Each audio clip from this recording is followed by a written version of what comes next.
All right, so in Module 9, we're going to be covering qualitative research. This is different than quantitative research because it gives you more rich descriptive understanding of what it's like to be that client and what the antecedents and consequences of different kinds of behaviors and different phenomena that occur within somebody's life. So in the chapter, I'm hoping to cover different qualitative methods, qualitative versus quantitative research, and I'm hoping to draw that distinction within this module. Also some implications for evidence-based practice and ethical considerations with qualitative research, kind of as we end up with all the different modules. So again, this module correlates with Chapter 10 of the ENS 4th edition book. So some features of qualitative methods is the collection of qualitative data is a little bit unique to quantitative data. Certainly there's different ways that people gather qualitative data. It can be as an observer, it can be through interview, and we'll kind of go through those different methods throughout this chapter. Also, there's exploratory research questions, where before coming up with a specific type of experimental design, we just might want to explore some kind of research questions or kind of explore a group before we can kind of guide a more comprehensive experimental research design. And also there's inductive reasoning here as opposed to deductive reasoning. So we're, instead of trying to take a complex problem and narrow it down, here we might be actually trying to look at something and try to broaden our view of it. So that's where qualitative research really differs from quantitative research. And within qualitative research, there's a focus on previously unstudied processes and some unanticipated phenomena, really. And as opposed to quantitative research, where we try to really control our study and really try to narrow in any kind of things that might add noise to the data, in qualitative research, we're really focused on the context, and we really take that into account. And we're not really trying to manipulate anything, but just really viewing it for what it is. So in our experimental design module, we're really trying to reel in any kind of potential variables that might lead to noise in the data, anything that might contaminate our study design, because we're really focused on generalizability, versus that's not so much of a focus of qualitative research, where we're just really trying to get an understanding here. So some features of qualitative research: human subjectivity is actually a good thing here. There's an emphasis on human subjectivity. There's an idiographic causal explanation where, again, we're trying to get a broader view of an understanding of a social phenomena as opposed to trying to narrow it down into something that we can really put quantifiable terms to. So some basic qualitative methods can be a case study, which can be a setting or a group or analysis that's studied holistically and in its particularities. And we're trying to get a thick description that really portrays what the person or how somebody views something as a natural actor in their setting. So I'd like for you to watch a little clip on Rain Man and wonder how that might be a unique case study. Because we're not really trying to narrow him down to a specific type of target, but rather just looking at him as a whole within his environment.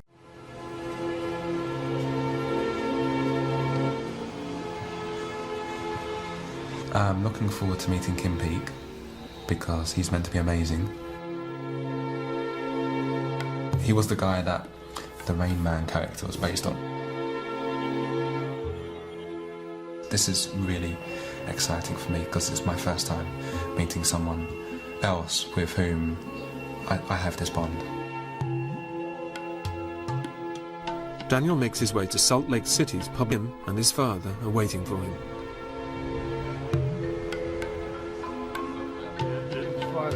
Hello, nice to meet you too.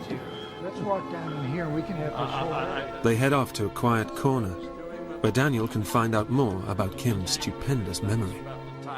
Time they moved in there. With total photographic memory, he remembers everything he's ever read.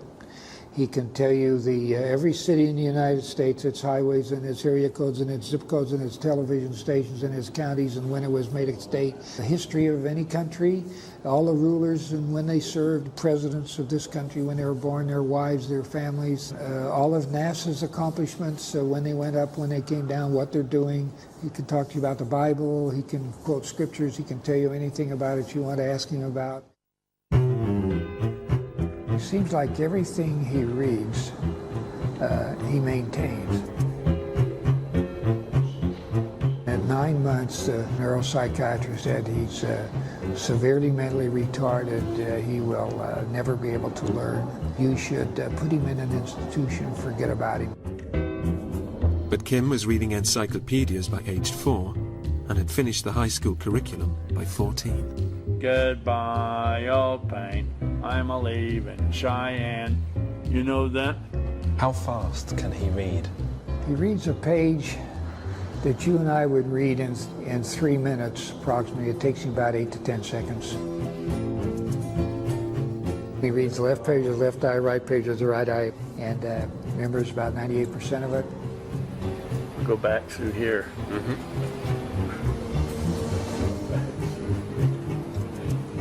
Kim, my birth date is January 31st, 1979.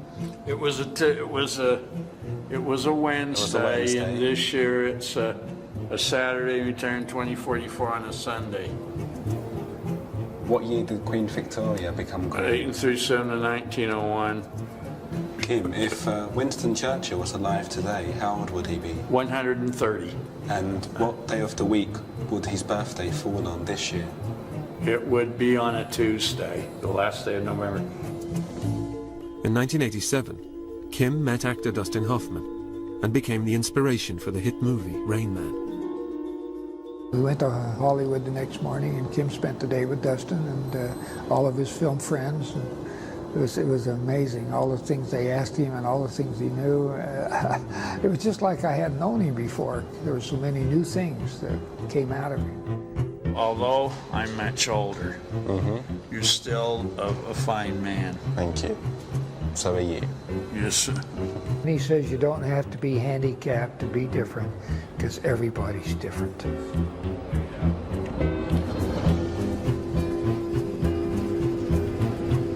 There were all sorts of associations bubbling over in his mind. No wonder you look like Mary Ruth Haslam. It was almost as if he had too much information and he couldn't get it out quickly enough. His parting words to me were, we looked into each other's eyes and he said, one day you'll be as great as I am. And that was a wonderful compliment, and what an aspiration to have.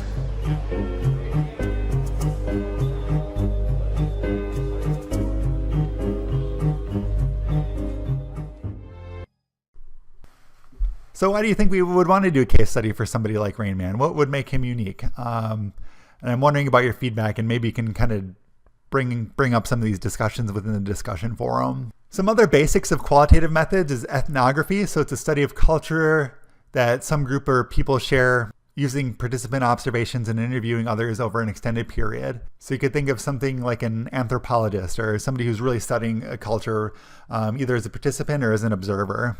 And an ethnographer is an ethnographer method via studying online communities. Probably you're being studied online behaviors without really agreeing to it. So you can imagine some of the ethical concerns that we might have here for some type of ethnography going on. And again, I'll show a clip about photo voice, which is use of photography to empower research participants to construct their own social reality. So this is another cool form of research that kind of gives a voice to a population. Again, we're not trying to narrow them down to specific types of questions, but really trying to broaden our research scope here. So regarding participant observation, it's a qualitative method for gathering data that involves developing a sustained relationship with people while they go about their normal activities. So I'm going to go through each of these different steps in the coming slides. So as you're choosing your role, you'll want to decide if you're going to be a covert observer, where the researcher neither participates in the activity or self-identifies as a researcher. You could think of somebody going around trying to get natural observations of somebody in their natural environment and just trying to use that to gather more data about like a social phenomena. You could be a complete observer, where the researcher is publicly defined as such and does not participate in group activities, but the risk would be reactive effects where people might change their behavior because they know that they're being observed. You could imagine a scenario where you have a researcher coming into your course to take tally of how often you're checking your phone, for instance. Chances are if somebody's measuring that, you're probably going to be checking your phone a little bit less frequently.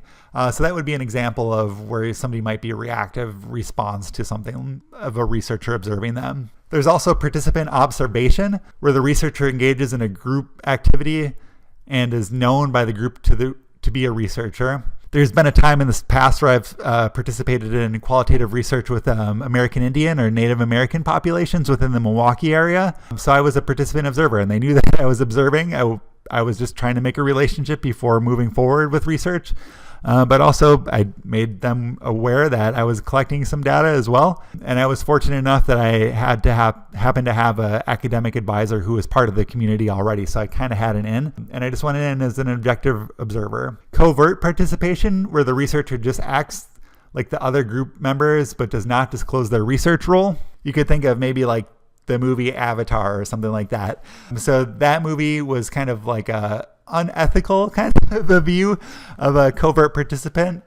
And although you won't believe I'm not a big fan of that movie, I did have a pretty awesome Avatar costume that you can see here from a few years back, mostly because I'm pretty tall and I've already kind of got sharp, pointy teeth. So I already had half the costume. I just needed the blue paint. So you can see that here. So just kind of think about when you're entering the field, be sensitive to the impressions made and the ties developed when entering the field is laying the groundwork for a whole research.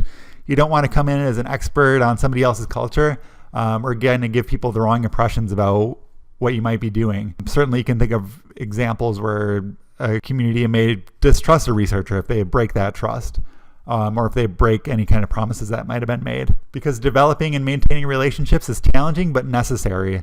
And if we're thinking about our ethical role as researchers, we really want to make sure that we're doing our absolute best to try to develop those relationships and give back to the communities that we're serving. So again, with participant observations, sampling people in events, sometimes our sampling is kind of just based on theory.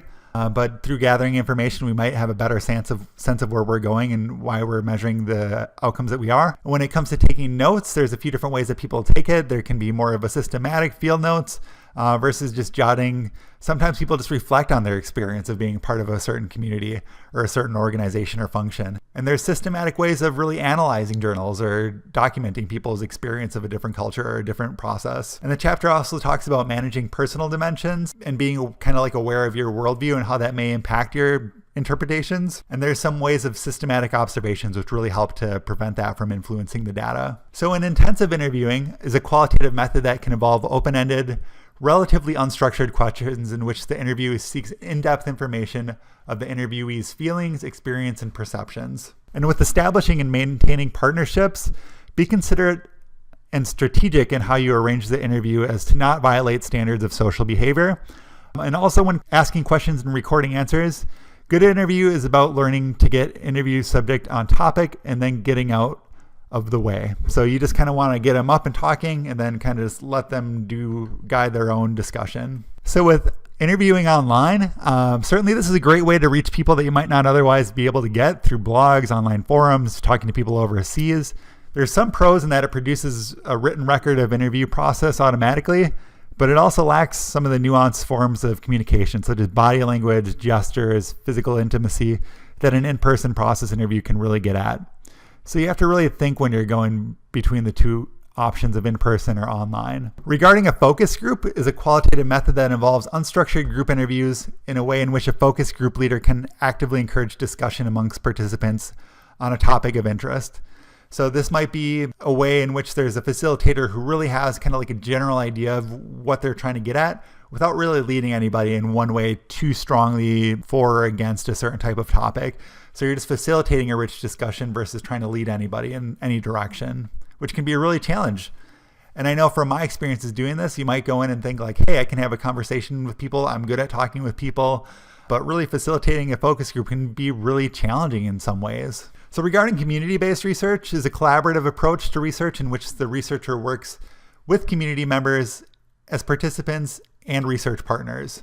So instead of coming in as an expert, you're more of like a level playing field with them. And in this way, we can try to get at some at-risk or more challenging to reach populations you might imagine. So if you can think of like a hard to reach population, such as men who are HIV positive, for instance, if that was a group that we wanted to see what their day-to-day life was like, we might want to link up with the community and try to figure out how we can give back to them or how we can be of service or how we can be more sensitive to their needs and really understand what that process is like and what it's like living with HIV for those individuals. And that might change with time. And now that we know that there's certain medications that can really prolong somebody's life, or if managed well, HIV isn't the death sentence that it was in the 90s. Maybe we'll learn things that are new that we didn't really consider before. So qualitative research within a diverse society, and this is where qualitative research really shines over quantitative research.